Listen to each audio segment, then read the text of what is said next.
Greetings, creatures of the night. I hope you enjoy this episode of Mothman, the New Jersey Devil, and other winged cryptids. Don't forget, my novel, The Griffin Chronicles, Volume 1, is available on Amazon.com. The link to that book is in the description below. Don't miss your chance to read it. It's available on Kindle, paperback, and hardcover. I would love to hear what you guys think about my book. Now, enjoy these terrifying tales of winged cryptids. And remember, don't miss your chance to scream. When I was 12 years old, I had taken a course in hunter safety in Gibbsboro, New Jersey, where my father was a member. It was the first day of hunting season in November of 1959. My father and I were looking for a place to go hunting, so we got our guns and we chose to go out to Killenworth Road in Marlton. The road eventually tapered off to some old cranberry bogs, and we knew there were small ponds around the area. We thought we could go find some rabbits or geese or ducks there. When we got there, we walked through two dry bogs that had long been abandoned. At the end of the second bog, there was a pond that had an embankment of about 3 feet around it, and there was about 75 feet wide and maybe 50 feet long of this area. There were tall pines about 30 feet beyond the pond. Tall trees, even by Pine Barrens standards. The sun had just come up, but we had to wait for a certain time before we were allowed to hunt. Sometime around 6:30 a.m., I believe. We walked up the embankment to look around the pond and to kill some time, but it was covered in ground fog, so neither my father nor I could see the water. Our guns were taken off the safety, and I said to my dad, "If there's ducks in there, we can't even see them." I wasn't sure how high the water was, but the fog came right up to the embankment. And suddenly, the fog sort of lifted up, like a big hump. Instantaneously, 2 gray wings appeared out of the fog. They looked to be about 12 feet across. The wings had claws on the corners. They were like 2 little black fingernails, one on each corner. This creature's wings came up, and it looked like it was raising them over its shoulders. The fog sort of slid down these claws to this thing's body.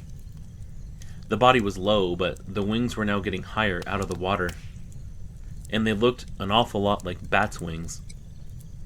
The wings started beating slowly, up and down, up and down. I couldn't see the center part of this body initially. All of a sudden, though, it rose out of the water and the fog kind of slid off of its back. At this point, we were both only 10 feet away from this creature. It felt like I was captured in time. One of those moments where you can remember everything. As it moved upwards out of the water, I could see so many details. Its body was this silver gray color. I didn't see the face because it had its back to us, but I did see the sharp impression of its shoulder blades. They were projecting up out of its skin. I was so close to this thing that I could see that the wings were thin, like the membranes of the skin, and they were serrated. You could actually see through them. The sun at this point was now bouncing light through them. This creature didn't have any feathers. It had that kind of mole skin that was fuzzy. I was so close I could see the fuzz on its body. This thing is lumbering in the ground fog, and then just takes off. It gets about 8 feet off the ground and approaches the tree line. By the time it gets to the trees, it's about 10 to 12 feet off of the ground. Simultaneously, as it gets to the trees, it turns sideways. The tip of its lower wing is about 3 feet off the ground. It goes into the pine woods sideways and weaves between the trees and just disappears. It never rises above the trees, but I remember that whoosh, whoosh sound of its wings. When it was gone, I remember the water from the pond lapping up onto the embankment. It was definitely standing in the water, crouching down when we approached it before it took off. Now, my father and I were standing there with loaded guns, but we were just kind of frozen, the both of us, like we didn't know what the hell to do. I just looked at my father, and the only thing I could say was, "Did you see that?" All he could do was nod and say, "Yeah." I asked him if I could tell him what I saw, and he agreed. Right there, we decided to use common things to remember what this creature looked like. Its body was the thickness of a telephone pole, about 5 feet long. The body shape was what I described as a Philly blunt cigar, tapered at the back end. It was flying away from us, so we only saw its back. I couldn't see its head. It had its head tucked up underneath its shoulders, and its legs up under that. I remember saying, "Where is its head and feet?" Now, herons and egrets fly with their heads in, and their legs tucked in. I remember saying to my father, "He looks like a Philly blunt cigar." That body was cylindrical, but you could see where the hips were. It was real. After we both confirmed what we saw, I told my father, "Let's go tell someone." And my father said, "We're not going to tell anyone, because I'm in a very high security position." My father at the time worked for security and audit for an undersecretary of the Army and Department of Defense. He was involved with DEF CON, and he may have been getting ready to take over as a chief accountant at an airbase. So he said, "We're never going to tell anybody." I was heartbroken, but what could I do? He said, "This wouldn't fly well. They would think I was nuts. I could lose my job." When I was older, I became a scoutmaster, and I would start to tell the story to the scouts. I would stand there with a Bible and say, "Hi, I'm David, and I'm a graduate of Christian education, and I'm going to put my hand on this Bible, and I'm going to swear to tell you about my father and I, and an encounter we had with the Jersey Devil." My father would never admit to it, though. My children know the story, but we would never put it in print. When I was scoutmaster, one time we brought the scouts to the Franklin Institute in Philadelphia. There was a new exhibit on dinosaurs. We walked in, and hanging from the ceiling were 2 pterodactyls, one about 8 feet across, and another about 12 feet across.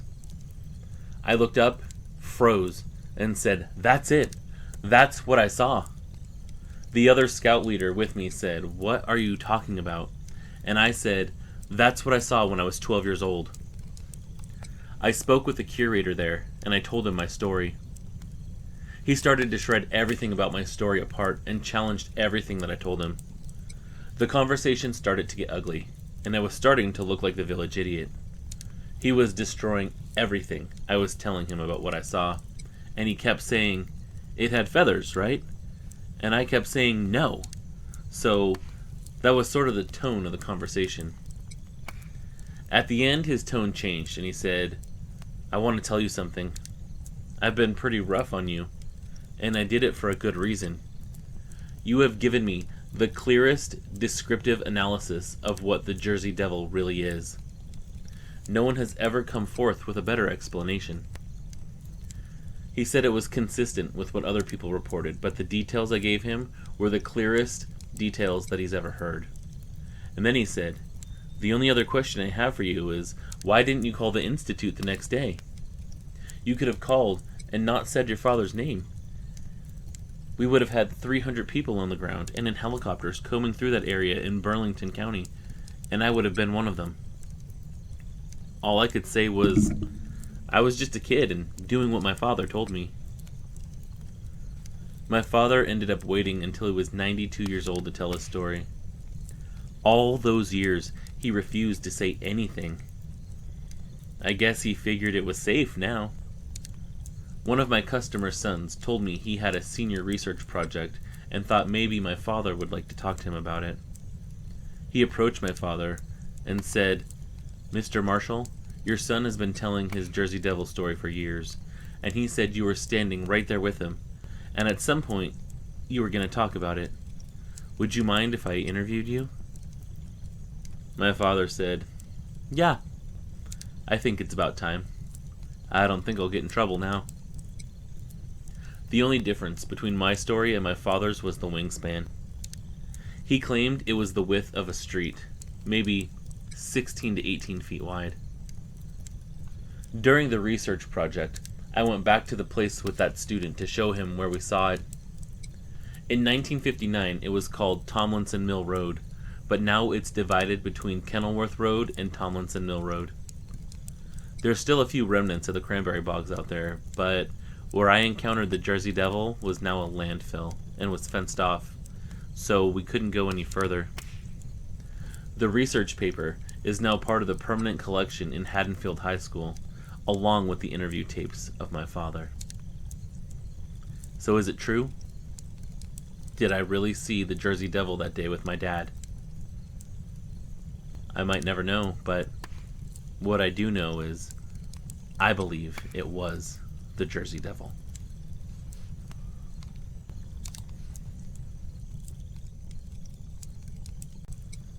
So this encounter happened to my friends and I when we were 17 years old. It was New Year's Eve, and we were celebrating and partying at our farmhouse. My cousin Joe was there, and he suggested that we go into the woods afterwards to do some stargazing and camping. Joe and I had a lot of friends in common because we were the same age and attended the same school, so we grabbed two of our closest friends to come with us. It was a cloudy night, but the moon was full. We went down to my uncle's old 1964 pickup, and after a solid 15 minutes of driving, we made it up to a clearing in the forest.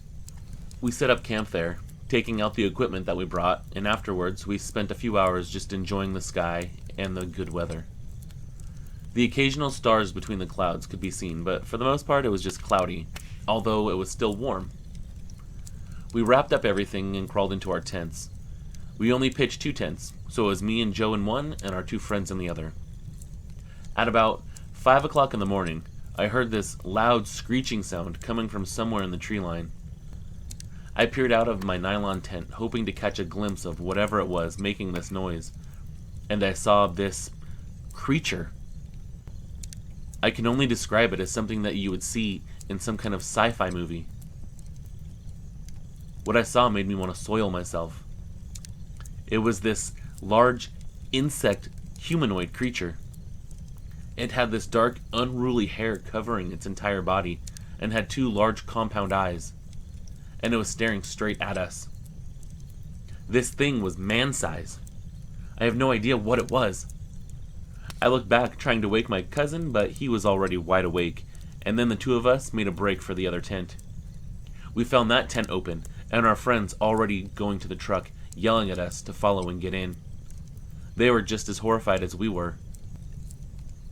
All 4 of us quickly got into the truck, and we hit the gas, speeding the hell out of those woods. We reached the farmhouse in a short while, but before we left the truck, I turned around and saw the same flying thing coming towards us with these thick, leathery wings. The wings seemed to be a cross between the wings of an insect and a bat. It sure as hell wasn't any type of animal that was supposed to be native to this land. After finally returning home after this experience, I did some research, hoping to get some answers to what we saw. My research led me to a striking resemblance to the thing that is called a Mothman. I know most of you know who the Mothman is, but if you don't, it's this mysterious creature that apparently originated in West Virginia. It's said to be a harbinger of death and destruction, and if you see it, it's not a good thing. This farmhouse is located in West Virginia, to be honest, so I wouldn't be totally surprised if it actually was the Mothman. What do you think? Was that the same monster we saw that night?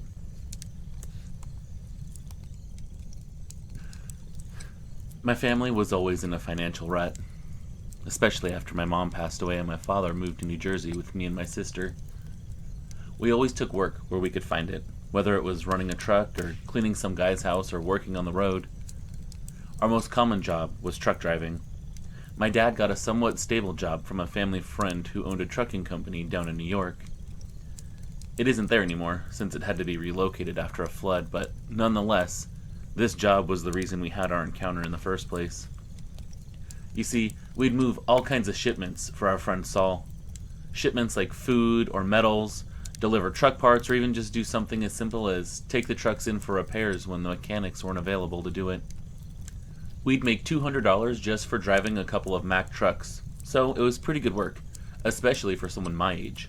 Not to mention the fact that my dad was half crippled and couldn't even lift himself up off the floor if he were to fall. All this would change, though, when we got a job to deliver food to Fort Dix. It was a pretty standard job, and we ended up delivering more than we needed, and my father, being a sneak, decided to keep a chest full of meat for ourselves. This was about mid-August and near the end of summer, so that meant a rush of people to come to the shore. This also meant an extra buildup of traffic and more accidents along the highway. We would listen to traffic reports whenever we could. That way, when we made a haul, short or long, it would provide us with what routes to take and which ones to avoid. On this night, our usual route was piled up due to an accident, and we decided to take an alternate one. The sun was already setting, and we were behind schedule. We ended up taking more of a secluded back roads route. There was one that was surrounding the Barrens, and it was mostly bear swamp and bald eagle preservation. I can assure you, though, that what we saw that night and heard on the back road was absolutely 100% not an eagle. The detour put us off schedule for about an hour and a half, and it sent us right through the swampy roads that were flooded with mud and dirt. It was pitch black outside, and we had to drive slowly because the deers and coyotes that could run across the road. I remember joking with my dad about going for a swim in the swamp because our AC was broken at the time. I said, "Hey Dad, why don't we go take a dip with those gators?" Dad chuckled and said something along the lines of wishing he could feed our friend Saul to the gators for not getting that air fixed before we took this trip. The swamps at night were oddly mystical looking as I watched from the open window, but something still just seemed kind of off to me. Like I said, this was in the middle of summer, and driving through the swamp, you would normally hear the calls of frogs and owls in the pines.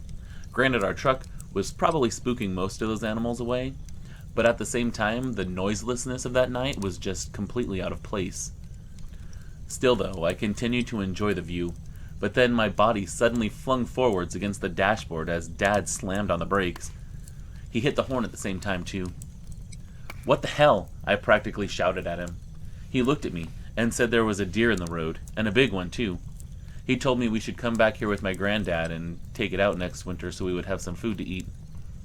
I pulled myself back onto the seat and strained my eyes to see past the darkness. I think I did see a tuft of hair disappearing from our headlights, and it did look like a tail, but it was flicking around like a cat's tail, not like a deer's, and it was dark in color from what I could see. It was more like a blackish ginger color, not the usual brown and white of a deer tail. And I think the length was off too. I would say this was probably a good 5 inches long, not a deer tail at all.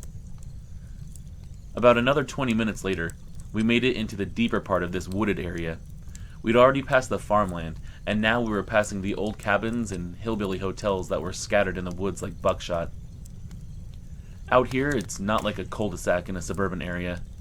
In the middle of these woods, these houses are spread a good 15 minutes apart from each other, maybe even more at some points.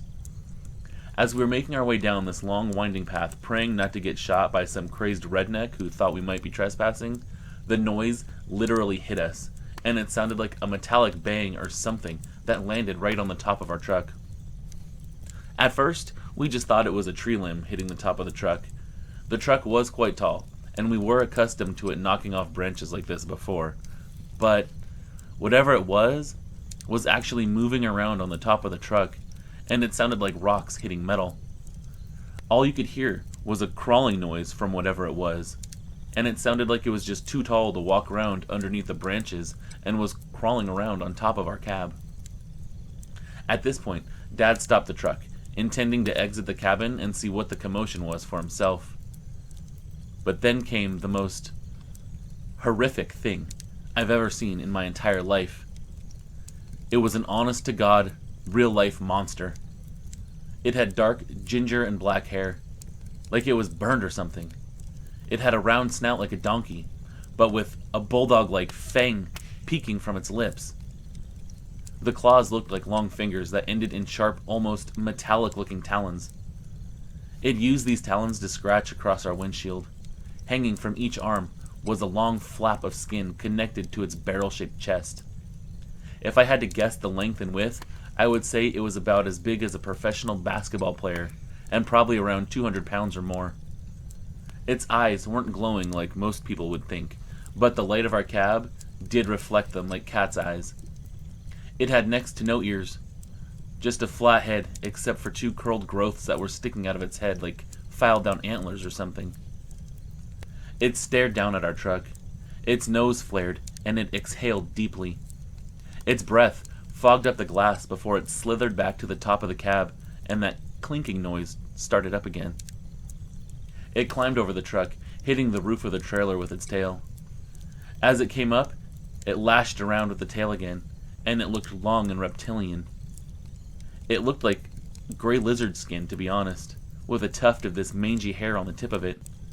It looked thin and large all at the same time, and the tail lashed out sideways again, swooping off the hood before smashing into the neck of the truck.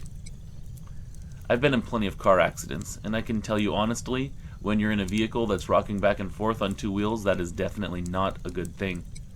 But here it was, this monster, moving around on this big rig, strong enough to make it go back and forth on two wheels. As we landed back on our left side, the tail shot out again, with just as much force, and shattered the glass of my father's window. Never before had I seen that 50-year-old man nearly shit himself. The creature must have reached back to the trailer because it started feeling like we were tipping backwards. Then a loud screech ripped through the air.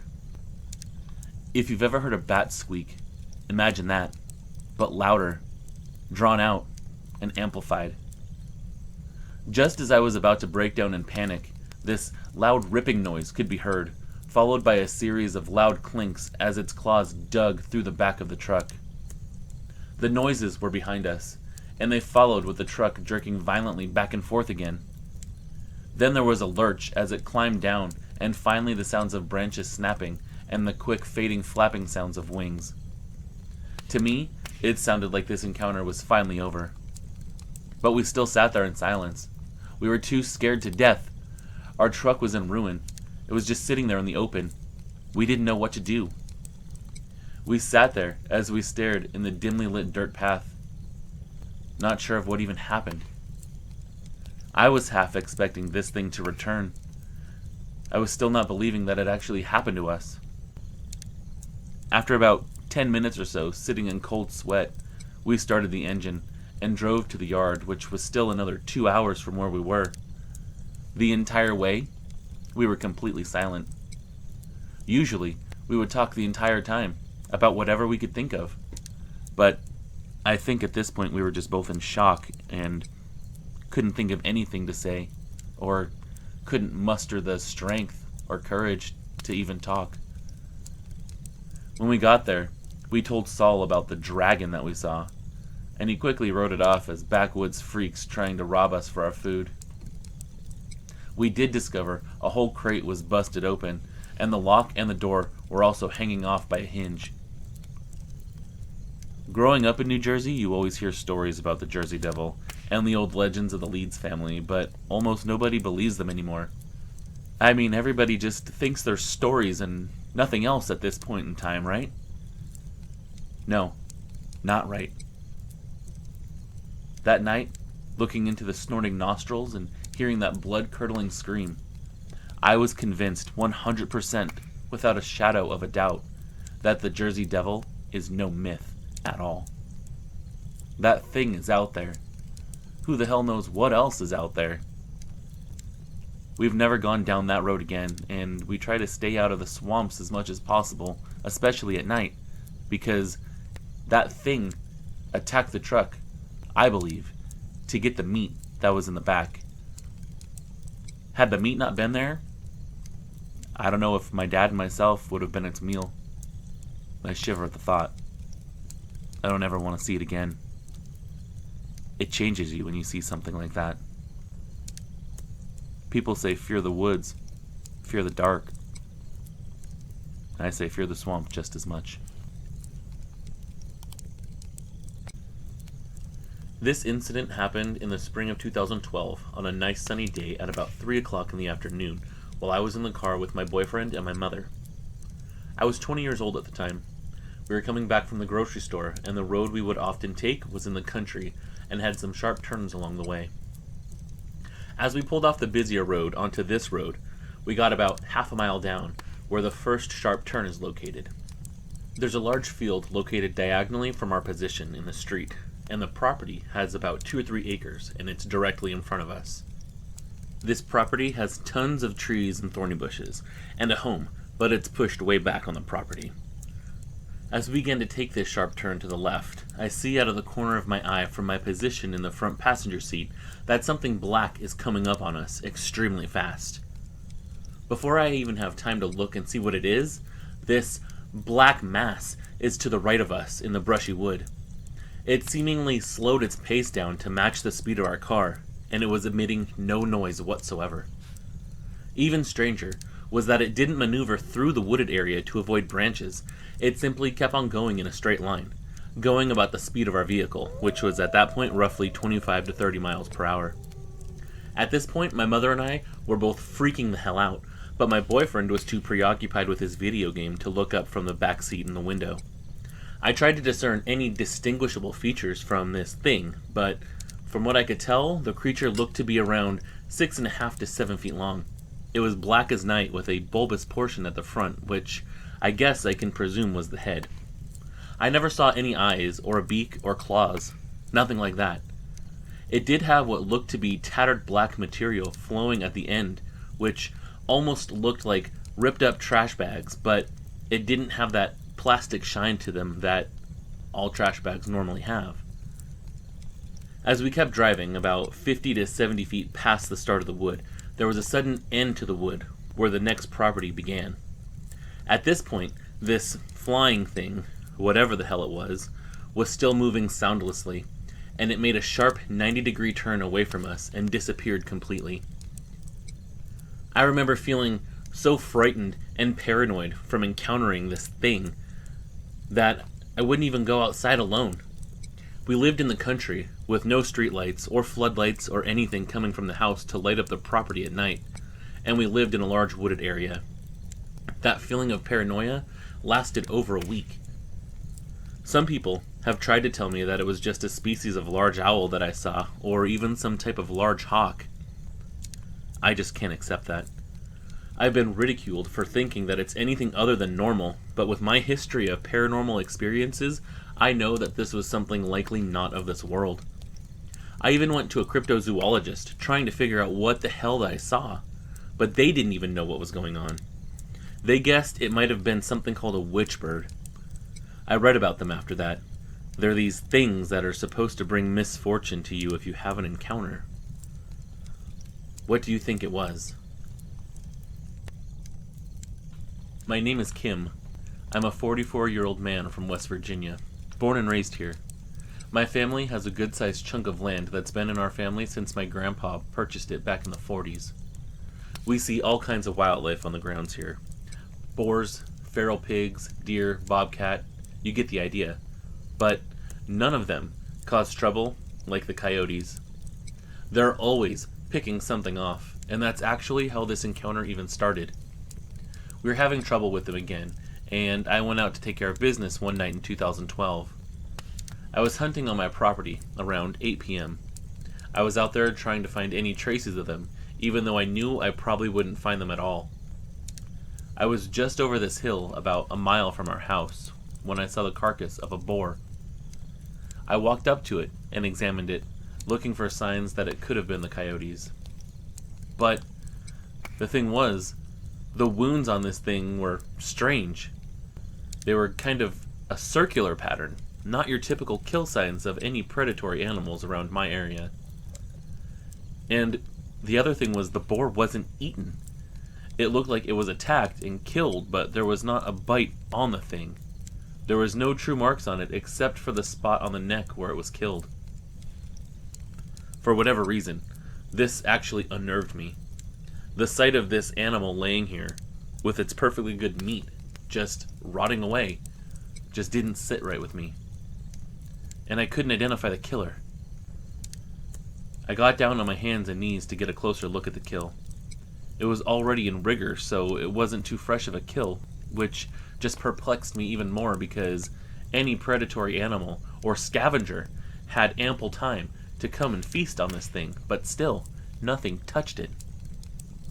Eventually, though, I shrugged off the creeps and went on to my blind. I had business to take care of after all. I wanted to be there to watch for the coyotes or whatever it was that ended up killing that boar. I sat in my blind for a bit, trying to be quiet, not really thinking about that boar anymore, and watching the sun go down.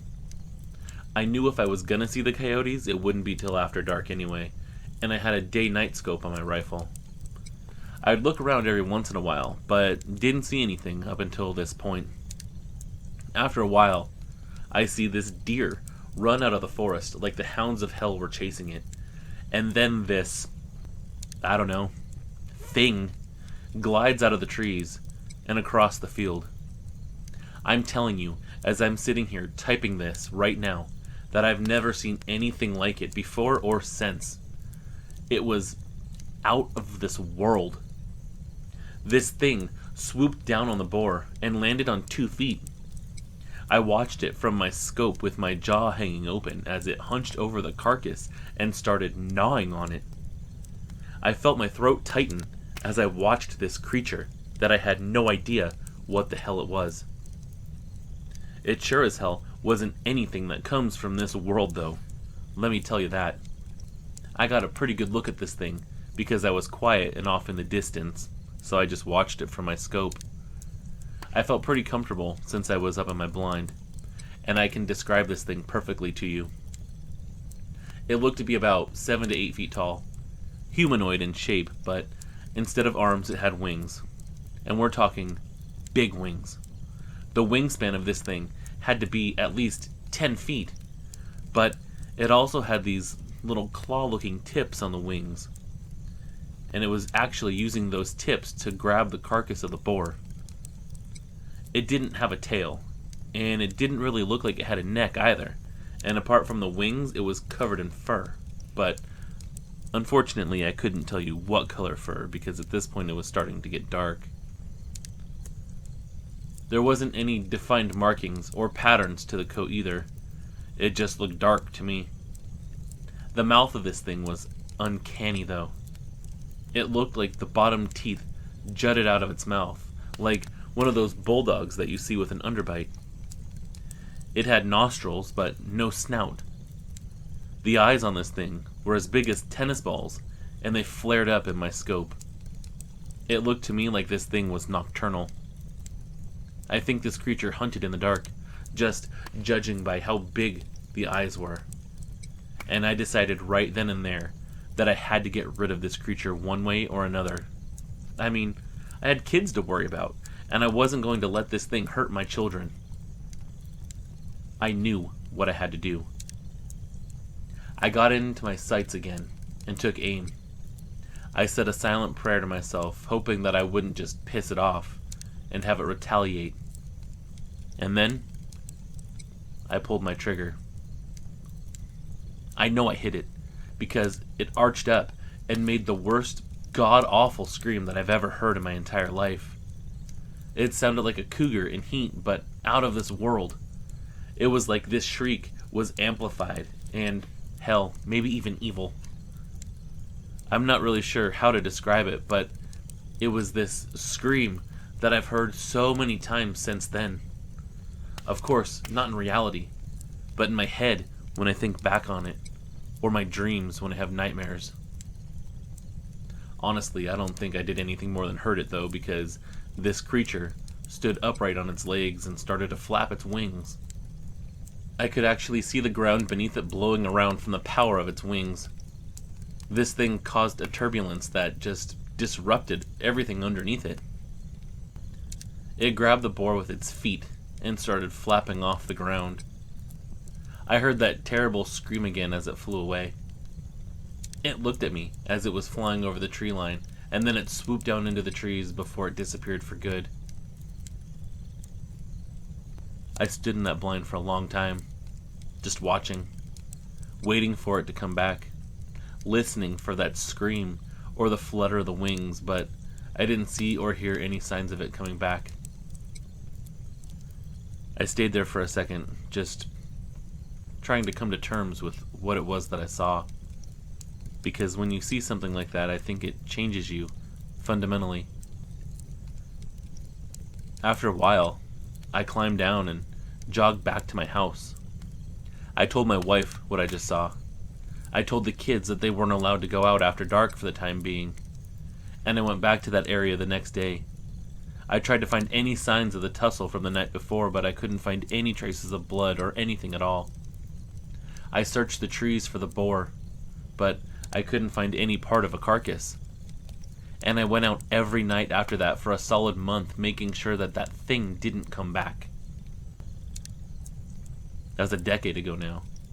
I still haven't seen or heard anything. What do you think it was? I've heard all about the Mothman of Point Pleasant, but I don't exactly live close to there.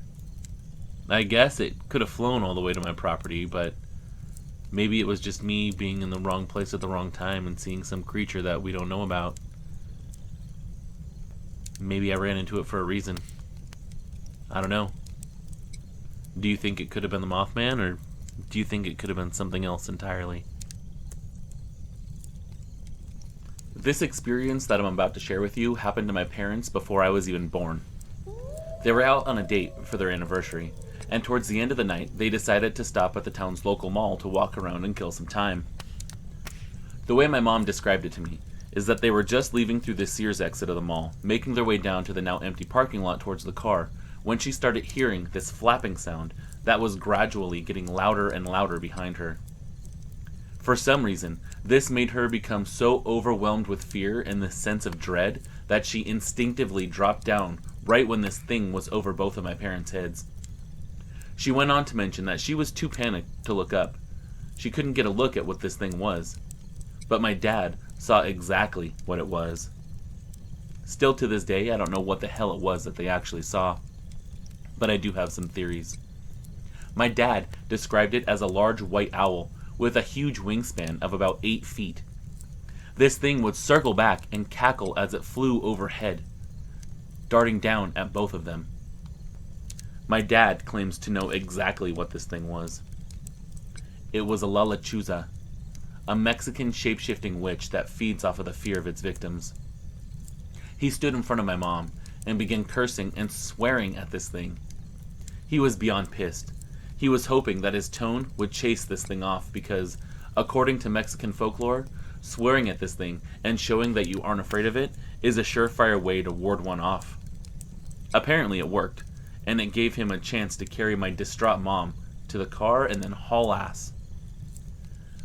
My dad floored it out of the parking lot after that and onto Main Street, while my mom recited every single prayer that she'd ever learned, begging God that this thing wouldn't follow them home. One time while my mom was telling me this story, she also mentioned to me that my family on my dad's side were brujos and practiced witchcraft in Mexico.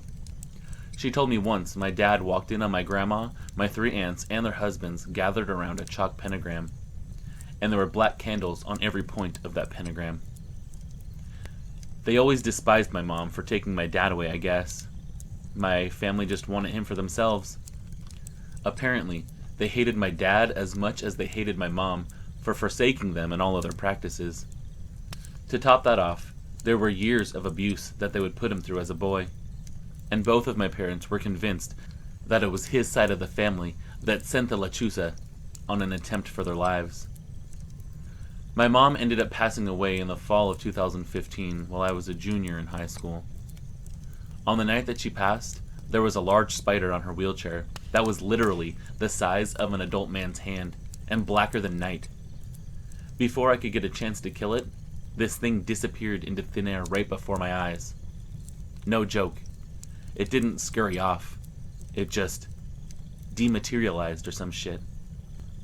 I made the connection that they were the cause of more than just the encounter that night that my parents saw the Lechuza. I believe they were responsible for my mother's declining health, and that they had cursed her from that moment on. Of course, after her funeral, they showed up at our doorstep asking for my dad's forgiveness. This wasn't a coincidence. He sent them away, but I still think in my heart of hearts that it was my dad's side of the family that sent the Lechuza after my parents. Even though my encounter only lasted 4 seconds, it's ingrained in me that there's more in this world than meets the eye, and it's something I can never forget. especially after hearing so many other encounters around the same time as my own. It was 2017 in Chicago. I was getting off work late one night and heading back home. It was around 1 o'clock in the morning. I'm an armed guard, so my shifts vary depending on what I'm supposed to be doing that night. And that night, I just happened to be getting off late, and I was eager to get home to see my wife and child, even though I knew that they would already be asleep by this point. I was driving down the road, just minding my own business, when I thought there was a car speeding towards me. I saw it in my rearview mirror, these two lights coming up really quickly. I started to swerve to the shoulder, not wanting to get in an accident on my way home. But this thing was coming up as fast as hell, and whatever it was, flew up and over my car. It felt like it either hit the roof, or ran across it, or maybe the gust of wind caused by this thing flying over it caused my car to rock back and forth. Any way you look at it though, this thing was actually big enough to make my car move. I slammed on my brakes and swerved to the side of the road quickly. Just as quick, I got out of my car and watched as this thing flew off into the distance. I could see the silhouette of this thing as it flew away. The way it was flying made me think it wasn't any kind of animal because it wasn't exactly flapping the wings that I could see. It was more like it was gliding and making this swooping motion, kind of like when you see a snake swimming in the water. But instead of side to side, this thing was moving up and down. And let me tell you, the wingspan on this thing was just enormous. The wingspan was at least as long as my own arm span, but probably even larger. It had these defined, almost human-like legs, and it was very human-shaped at certain areas of its body. The length of the creature as a whole was at least 6 feet tall from head to foot. It was very dark outside, so I could only see the silhouette of this thing, but those legs looked extremely powerful. I didn't see a tail or a head or anything like that, and it actually looked like it didn't have a conventional head shape, almost like those depictions you see of how a Sasquatch has no neck, just a head and shoulders. It looked like a hump on top of wings, and the wings looked to be attached to a torso. I didn't see any arms at the side, but the wings could have either been attached to claws, or the wings could have just been the arms itself. I don't know. The torso was connected with those powerful legs, and it would appear to be almost human-like feet. Then, of course, those glowing red eyes that I'd seen earlier. I don't know what kind of eyes could illuminate like that, to make it look like they were headlights or something. I watched as this thing flew off, and then something else struck me as disturbing, let alone the fact that I'd just seen some kind of winged creature fly over my car. The entire time, this thing didn't make one single sound as it flew. I didn't have the radio on. I got the car parked and out of it fairly quickly, just after this thing passed me. So quickly, in fact, that I could still see and feel the residual wind that was caused by it as it blew by. But still, no sound at all. I stood there, watching the sky for God knows how long, because I wanted to see if I could see it again, or if it was going to try to circle back. I was scared, but I did have my gun on me, so I wasn't that scared. Of course, I had the safety off, just in case, hoping that I could defend myself if this thing decided to come back. After the shock of what I'd seen wore off, I got back in my car, sat there for a moment, trying to figure out what the hell just happened. What did I just witness? In my heart, I knew that I witnessed something paranormal, but I had no idea what. I calmed down and then drove home. When I did get home, just as I assumed, my wife and daughter were already asleep, but I quietly woke my wife up and told her that I needed to talk to her. We went to the kitchen table, and I told her everything that I'd just witnessed. I could tell she was kind of irritated at me for waking her up, because by now it was almost 3 o'clock in the morning. But still, she was trying to be tolerant, because she could tell that I needed to get something off of my chest. She smiled at me and took my hand and said, "Baby, I really think you just saw something like a crane." I shook my head at her, though. I said whatever I saw was bigger than that. It was bigger than anything I'd ever seen, and it wasn't shaped right like a bird. This was almost like some kind of winged person. I don't think it was any type of bird, at least that people know about. She told me we should go get some sleep and talk about it again in the morning, once we were rested and had a level head. We needed a clear mind to think about what else it could have been that I saw. Of course, she fell right back to sleep, but I didn't sleep at all that night. My mind was still racing from what it could have been. What was it that I saw? I ended up getting on our computer and going down the rabbit hole for the rest of the night. I needed to research. I needed to find out something that could explain the events that took place earlier that night. What I found was something called Mothman, and it fit the description of what I'd seen pretty damn well. But from what I read, Mothman doesn't just hang around Chicago. And here's the one thing that you should know about me. I don't believe in junk like that. Or, I guess at least I didn't, until that night. When people would talk about Bigfoot or aliens or even a ghost or a haunting, I would laugh and shake my head, saying that none of that was real. But after seeing that thing, knowing that it was something extraordinary and paranormal, I couldn't deny that these things could exist any longer. I guess all of it now has the possibility to be true. The next morning I inspected the roof of my car, and there were actually a couple of scratch marks, but nothing too impressive. Nothing that I could use as concrete evidence for what I had seen. Those scratches could have easily been explained by anybody that didn't believe in what I saw to have been low-lying branches that scraped the roof of my car at some point, but I know that it was the possibility of that thing, because I felt the car rock back and forth as it flew over me. That creature could have been the culprit. It wasn't until a few months later that I found some other people online that had seen what I did around Chicago, right around the same time, and I was actually able to get in touch with them. We discussed what we saw, and basically it was the same thing. People saw this big creature flying around in the distance. They described it just like I did. I haven't really kept in touch with them, though. So, is there really a Mothman in Chicago? Or is it a coincidence that it looks just like the Mothman? Do you think it's the same one they saw in Point Pleasant all those years ago? Or is it another member of its species? I don't think we'll ever really know. I am the only other person who knows about this experience other than my grandfather. This happened in New Jersey when I was visiting him on his farm. My grandfather is the kindest old man ever, and someone I've always looked up to. I've never seen him scared. The house he owns that I was staying at was small and white, like a farmhouse, where you could always hear cows outside. One night, I had just started getting this bad feeling like something terrible was about to happen.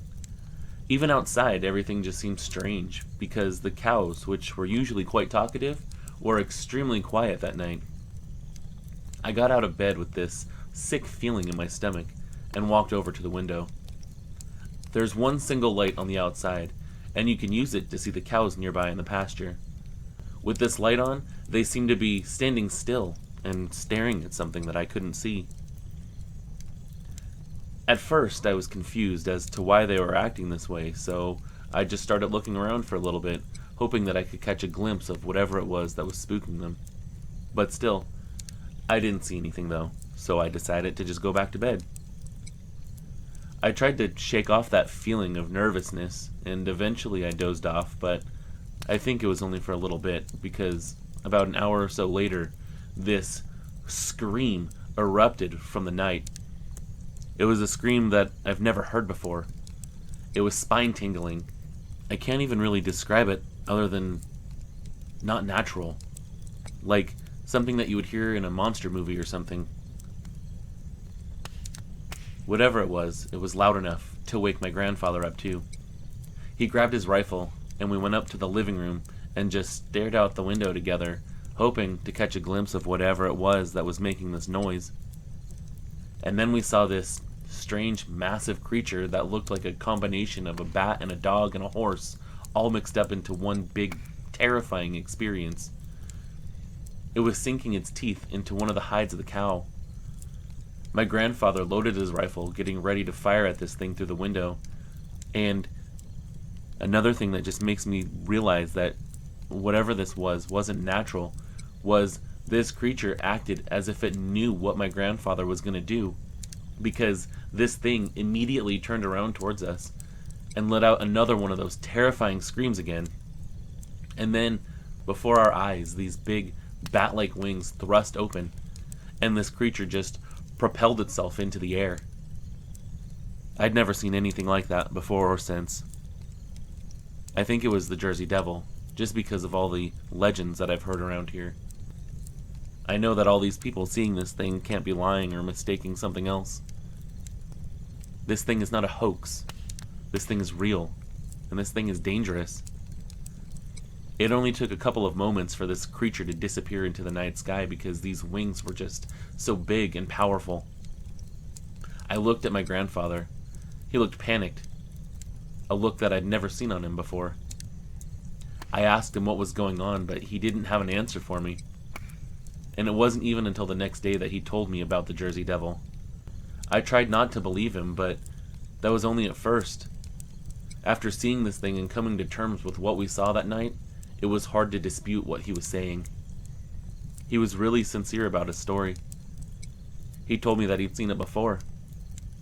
It made me believe that the Jersey Devil's real. I've never seen that horrible creature again, and I thank God for that. I have no problem with that at all. I'd actually like for this creature to stay as far away from me as possible. I currently live in central Illinois, but I was born and raised in New Jersey. The Pine Barrens, to be specific. Growing up there, we had all heard stories and encounters of the Jersey Devil. He's pretty popular there. My grandma claims to have had an encounter along with my dad. Pretty much anyone who has ever lived there knows someone who has claimed to have seen this creature. I even have a former boss who ended up staging a prank on his friend that ended up getting reported as a Jersey Devil sighting back in the 1970s. He never told his friend that it was a prank at all, so I think it might still be on the official sightings book. Even after hearing all these stories growing up, I was never afraid to come across him. He was always portrayed as a shy, somewhat benign creature to me. From what I gathered, he was never aggressive, and he was always visible enough for the person to just catch a glimpse of him and then he was gone. I guess I always felt sorry for him in a way. He always seemed to lead such a lonely existence. Anyhow, I spent my childhood years riding around on my four-wheeler in his territory with no more fear of coming across the Jersey Devil than I would coming across a poorly concealed corpse dumped by the mob. It's New Jersey for you. Flash forward to my teen years, though. I'm working on a blueberry farm in Horton State Forest with my brother's girlfriend, Janice. She didn't have a driver's license at the time, so I usually ended up driving her back and forth to work every day. We usually worked well past dinner time, and this particular story took place in the early days of fall. That evening, I was dropping her off at her house. It was a few hours after sunset. The farm we worked on was pretty deep in the middle of nowhere, and the farm she lived on was even deeper in the middle of nowhere. To get to her house, we had to drive through some pretty thick forest on gravel roads with no streetlights. It would freak anyone out, I suppose, but I was used to driving through the dark woods, so it was never anything that really bothered me. I got Janice safely to her house, went inside and exchanged some pleasantries with her parents, and then shortly made my way home. I was on the last stretch of road before the main highway that would take me to the end of town. That's when I had an overcoming sense of creepiness. I can't describe it any other way than just a feeling like I was being watched or something. So, like the idiot that I am, I stopped the car. My doors were locked, and I had a big wrench under my seat. I knew how to swing it to make it hurt if I needed to. I'm still in New Jersey after all, right? So I'm sitting there, scanning the road ahead of me, and I can't really see anything other than the 30 to 40-year-old blueberry bushes on either side of the road. For those of you that don't know, if you let blueberry bushes grow wild, they'll climb to a pretty astonishing height. With these tall bushes lining the road, I really couldn't see too far into the forest around me. After looking for a few seconds, I popped back into the car and popped it back into gear. I slowly started pulling down the road again. That's when I noticed movement at the top of one of these tall bushes. I stopped the car again and immediately started scanning in that direction. Once I focused my eyes, I could clearly see something very large crouching on top of one of the blueberry bushes. I couldn't make out any details as far as color or facial features or details of the body, but it was something clearly silhouetted against the bright starry sky. What I could make out was something larger than a man with a huge head, sitting in a half-crouched position, almost like it was ready to spring from its hind legs. I sat and stared for what seemed like an eternity, trying to figure out what the hell this thing was. I was baffled how something that big could sit on top of a blueberry bush like that. As I said before, these bushes were old and tall, but not very sturdy. They grow almost like a garden hedge, so anything couldn't possibly be sitting on top of them without breaking the branches and tearing the bushes to hell. In my concentration at staring at whatever it was in the bushes, I accidentally let my foot slip from the clutch and my car stalled the engine. Such a stupid move. I can honestly tell you I came very close to almost pooping my pants right then and there. This was the wrong move. Right there, in any horror movie, you don't let your car die in the middle of the woods while something is stalking you, especially what could be some creature that is very popular around that area. Anyway, I think the sound of my car startled it because this thing's head whipped around to stare right at me. Just as it took off in one swift motion and was gone from my sight. As this thing was taking off, I didn't exactly see wings on its back, but I heard a loud whooshing noise like large wings would make. In addition to hearing this, I could make out some very powerful looking legs that were bent at the knee like a horse's legs would be. It used them, and I assume wings on its back, to disappear from my sight in a second. Since the car was now stalled and quiet, I could hear a loud screech and whoosh of air above me that grew fainter within seconds. Whatever this thing was, it was fast, and it was powerful. I know I weirdly keep talking about these blueberry bushes, but I swear they're important to the story. As this creature was taking off from me, those bushes bent in half as it jumped off of them, and I sat there watching them thrash and sway for quite a few moments. And then the creature was just gone. Whatever was up there was skilled enough to sit on them without breaking the branches, but powerful enough to get them crashing around like crazy when it leapt off of them. Needless to say, I was freaked out as hell. I got the car started, threw it back into gear, and swung around, heading back to the safety of Janice's house, all within moments of this thing screeching away from me. Any notion I had as a child that this thing was more lovable than a cartoon character was gone, just because of that sense of dread I felt when I saw it. I must have looked like a crazy person when I finally showed back up at Janice's house. I drove over the railway ties in their driveway, let my driver's door swing open, and barged into these poor people's house. I started babbling to Janice's dad about what I'd just seen, and he calmly told me that I must have seen the Jersey Devil. He drove me back to the spot where I had seen it, and confirmed there was definitely a disturbance in the bushes on the side of the road. He told me that he'd had quite a few sightings of the Jersey Devil on his land, but he never said anything to his wife or daughters, just so they wouldn't get freaked out. Needless to say, I let the cat out of the bag on that one, but he didn't really seem to mind. I think he was happy to have someone else bolster his own sightings on the land. I never officially reported this sighting to date, but it did earn me a bit of a badge of courage among the locals for being dumb enough to stop and stare at the creature, especially while I was all alone by myself in the dark woods. That's my Jersey Devil encounter. I know there's plenty more out there, and I hope one day they all find themselves reaching you. One night, me and two of my friends were walking around in the fields of a small town in Michigan. Our destination was this junkyard that was tucked away behind several of those fields. It was the home of rusted out cars, semi-trailers, farm equipment, and other stuff like that. We were cutting through the fields to avoid the trigger-happy farmers that live around the area, and we were nearly there, but then we found this stream was blocking our path. Since it was late October, wet feet would not be comfortable, so we backtracked to the adjacent field. In the corner of the field, there was this tree line that ran west to east, and on the south would be this large hill. So we stood for a moment, discussing our options, when My eyes were drawn to a large white figure that was seemingly glowing in the moonlight.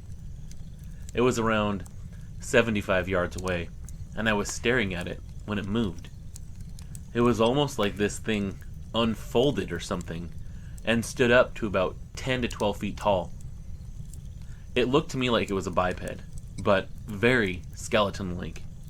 I mean, we're talking pure white, with long limbs. For about the space of a second, it looked at us, and then it took off. I think it was running, but after hearing all the other stories coming out of that town, and after what I saw, that thing could have damn well been gliding or flying. Honestly, I'm not sure now. It crossed this field, and went up and over the hill, covering a distance of probably 100 yards in about 2 or 3 seconds. And it moved in complete silence. We're talking wicked fast. After those couple of seconds, it was gone, and unfortunately, only myself and one of my other friends saw it. That would be 2 out of 3 people that were there. After a few minutes of incoherent gibbering, we decided to rationalize and explain and figure out what the hell this thing was that we just saw. We decided right then and there that it must have been an alien. About a year later, I was at a party, and the subject of aliens actually came up. I chimed in that I've seen an alien, and some people actually replied, "Yeah, let me guess, and Saranac, right?" I was dumbfounded, and I confirmed that it was in fact in Saranac that I had my encounter. I mean, how the hell did they know that? How'd they know that's exactly where I saw that thing? I exchanged a look of shock with one of my friends. I was then directed to this man named Eric who grew up in that town. And Eric told me that he'd been seeing strange things his entire life. Things like lights in the sky and stuff like that, but never any gigantically tall humanoid beings that were shock white and could move as fast as light. Flash forward about another year, and I get a phone call from one of my friends who was sitting at work when he noticed this young girl just staring at him strangely. Eventually, she walked up to him and said, "I feel like I need to talk to you." And then this weird girl proceeded to tell him that her friend's dad is the head of a vampire clan. And guess where that clan is? Saranac. Well, my friend remembered my story and the way things were in that area based off other encounters that people were talking about that night at the party. He asked her if she knows anything about Saranac, and at first she got really defensive. But eventually, she admitted to him that Saranac is actually an alleged breeding ground for dragons. I mean, real-life, fire-breathing, winged dragons.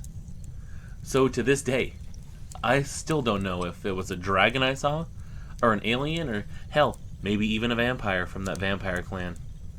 Whatever it was, it definitely was not human, and it definitely happened. I mean, I wasn't the only one who saw it that night, so I know I wasn't hallucinating. I did a bit of poking around and heard from another girl that lives in Saranac since she was a kid that she's seen these random 15-foot scorch marks on the roadsides and in the middle of the fields in Saranac. I'm honestly clueless as to what the hell is going on, but I do know, even though I don't actually know what it was that I saw something that night. So, what in the hell is it? A dragon? A vampire? An alien? Something else entirely? Any ideas that you or your listeners have would be extremely appreciated. So, I grew up in South Jersey, very close to the Pine Barrens, aka the place where the Jersey Devil supposedly was born and still roams to this day. The Pine Barrens are basically a stretch of wilderness across southern New Jersey that holds a huge aquifer underneath it. The aquifer exists because the soil is extremely sandy, allowing for rapid draining of rainwater into the aquifer below. People here have no doubt that the Jersey Devil's real. So much so that part of the Pine Barrens unit in 6th grade science class included the legend of the Jersey Devil. Things like what he probably looks like, different significant sightings that people have had in our area over the years. Stuff like that. All of the Jersey Devil talk peaked when we went to Mount Misery in our 6th grade class trip. Basically, we spent 3 days in the heart of the Pine Barrens with our teachers and classmates cabin camping. We did a ton of random nature stuff, but everything came to a head on the last night that we were there. The grade was split into 3 groups that would rotate through 3 different activities: ghost stories, s'mores, and a hayride. My group went through the activities in this exact order. The ghost stories were pretty lame. They were told by one of the English teachers and were definitely meant to freak us out a little bit that night. None of those stories, however, mentioned the devil at all. Just a bunch of lame ghost stories that weren't even that scary. The sun began to set as we made the s'mores for our 2nd activity. Both of the other groups got to experience the hayride during the day, but by the time we got to it, the sun had set fully. Our group loaded into the back of the hayride, which consisted of a tractor pulling a large trailer filled with hay and straw. A couple of teachers joined the group. My homeroom teacher was sitting 3 people away from me, towards the front of the trailer. The tractor turned on its headlights, and we were off into the woods. Honestly, there wasn't even that much to see. We traveled down some sandy dirt roads surrounded by the trees in the pitch-black darkness. This went on for about 10 minutes or so, until we finally came out to a clearing. The clearing can best be described as a bunch of sand dunes, also not uncommon for the Pine Barrens, and there was this small pool of water at the lowest point between a couple of those dunes. The tractor pedaled along across the side of the clearing towards the dirt road on the other side. Everything was fine until one of the kids on the closest side of the pool shouted, "What's that thing drinking out of the water?" We all rushed over to look, and saw what looked like this deformed deer or something. It was drinking out of the water like any deer would, but it looked like it had long scratches along its side, and had weird deformities sticking out of its back. I could see how someone would mistake these things for wings, but it looked more like strange, large, black growths to me. My first thought was it was one of the teachers trying to scare us. After all, we literally just learned about the Jersey Devil like 2 weeks prior to this trip, and we just listened to a bunch of ghost stories about an hour before that. My opinion was changed, though, when I saw the panic in my homeroom teacher's eyes. She pushed me and a couple other kids away from the side of the trailer and started hysterically yelling at the tractor driver to speed up. She tried to hide whatever that thing was. She tried to hide the fact that she was crying, but I saw her wipe tears away throughout the rest of the ride. I never got to see if the deer thing reacted to us because my teacher was holding me down away from the creature.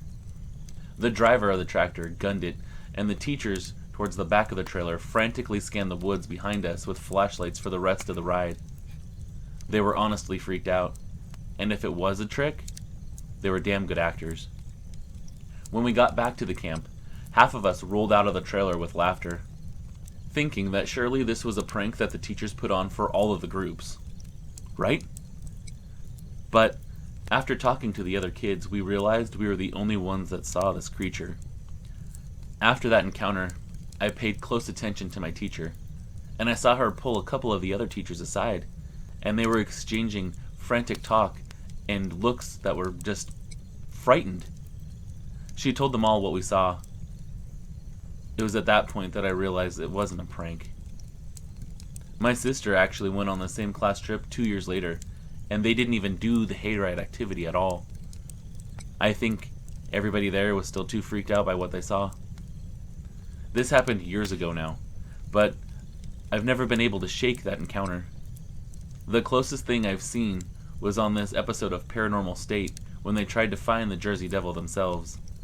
They captured this weird image of this weird-looking deer on thermal cameras.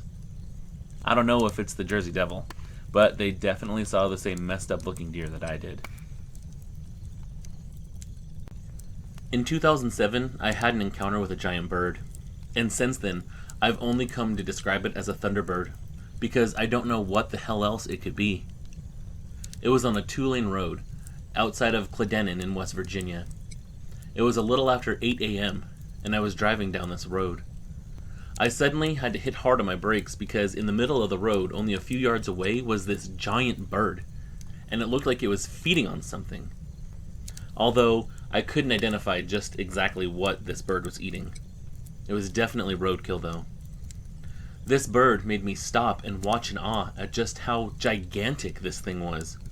I mean, its head was over the roof of my car. The head seemed dominant, but not over proportionate to its body. The neck seemed long, but it also looked somewhat crooked. This bird was covered in very dark brown or black feathers, but the head had no feathers on it at all. And it was separated from its body colors by a very dominant yellow-orange color in the plumage. The beak was very long and very large, and I believe it was black in color, and the eyes were very dark too. I don't remember too much about the feet, but I do remember that the legs were fully feathered, and the feet themselves seemed like talons, and that part was featherless. The chest was very broad and muscular and well formed, but the thing that stood out most was this massive wingspan of this thing. I returned to the same road a few weeks later and measured the distance across the road from edge to edge, and the road itself was 21 feet long. The wings itself were attached like human arms, and this bird looked like it had shoulders to me. It had very large, muscular upper areas in the torso, and the wings looked like they were strong as well. I think we must have startled each other, because I was shocked to see this thing, and it seemed that this creature was just as shocked to see me. It pulled its head back and looked at me, and when it saw me, it turned and made this awkward run as it tried to move away from my vehicle. It actually looked more like a jumping hop, like it was trying to gain momentum so it could take off. It probably covered the distance of 5 yards or so before its absolutely huge wingspan lifted it into flight. The wingspan itself was easily as wide as the two-lane road. And remember, that road was 21 feet long. The wingtips actually stirred dust and gravel on both sides of the highway as this creature ran to become airborne, and the beating of the wings seemed distinct, not like it was in a panic or that the beating of the wings was actually cumbersome. This was all a fluid motion. And it seemed to me that the only thing that might have actually been cumbersome was the gait when this thing was running. It actually looked like it was hopping from one foot to the other in this motion while it was flapping to gain speed to take off. When this bird did get up in the air, I took a good look around at the wings again, and like I said before, they were just massive, completely covered in these huge feathers. And again, I'd like to point out that they look more like arms, and I thought it looked like it had shoulders too. This bird cleared the top of the trees and I lost sight of it. And this entire experience only lasted about 10 or 15 seconds. I didn't hear any noises as the bird rose off the ground, but the radio was on in the car at the time, so it could have drowned out any noises that this thing made. I do feel dumb now for not trying to grab my phone and take a picture or a video of this thing, but I do admit that I was in a slight state of shock from watching this gigantic bird fly off. What the hell could be that big? Now, I carry a video camera with me when I'm on that road, just hoping that one day I'll see this creature again, and I can actually capture proof of its existence. Of course, I would send it right to you, to make sure that we could identify it. I just want to help identify what type of species this bird is. Maybe it is in fact the mythical Thunderbird, and I believe now wholeheartedly that all the stories of the Thunderbird are rooted in fact, simply because of what I saw that day. If it's not a Thunderbird, if it's not some kind of mythical bird that's been spotted by Native American cultures throughout the centuries and told about in their legends, then the one thing I can say it actually might look like is this drawing I found of a teratorn, which is an extinct species of bird. I mean, I guess it could also be some kind of pterosaur, but any way you look at it, pterosaur, teratorn, or Thunderbird, I saw something that day that shouldn't have been there. These things are definitely real, and hopefully one day I'll capture it on film and prove it to everyone. Did you click on the link to view my book? If you haven't, you probably should. I guarantee you won't regret it. It's a hell of a story. Nighty night, creatures of the night. And remember, don't miss your chance to scream.